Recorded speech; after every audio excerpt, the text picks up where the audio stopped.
आइए बात करते हैं about the poetic devices used in the poem a work of artifice by Marge Piercy. तो सबसे पहला जो पोएटिक डिवाइस यूज किया है पोएट ने वो है मेटाफर। और आपको पता है कि मेटाफर क्या होता है, जिसमें कि हम कंपैरिजन करते हैं without using the word like और एज। तो इस पोएम में जो है वो कंपैरिजन वो क्लियरली नहीं स्टेट किया गया है, जैसे कि जो बोनसाई ट्री है वो मेटाफर है विमेन के लिए, और जो गार्डनर है वो है मेटाफर मेल डोमिनेटेड सोसाइटी के लिए, पैट्रियार्कल सोसाइटी के लिए, जो मेल सेक्शन है, फादर्स, ब्रदर्स, हस्बैंड। और बताता है कि जिस तरीके से बोनसाई ट्री को छोटा और कन्फाइंड रखा जाता है पॉट में गार्डनर के द्वारा, ठीक उसी तरह वुमेन भी जो है वो घर में कन्फाइंड रखी जाती है फॉर डोमेस्टिक रोल्स, घरों के काम करने के लिए, by male dominated society, by the male section of the society. Next है आयरनी।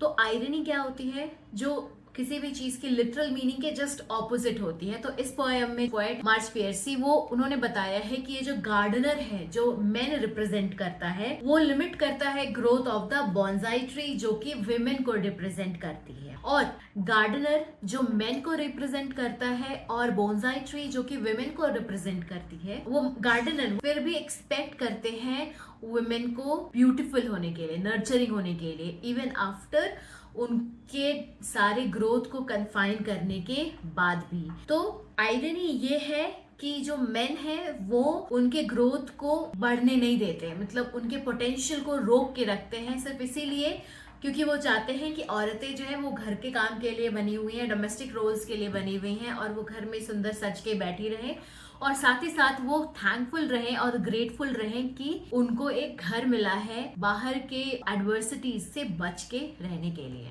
नेक्स्ट है इमेजरी, जिसमें कोई लाइंस को इतने अच्छे से एक्सप्लेन करते हैं ताकि रीडर्स के माइंड में एक पिक्चर बनती जाए।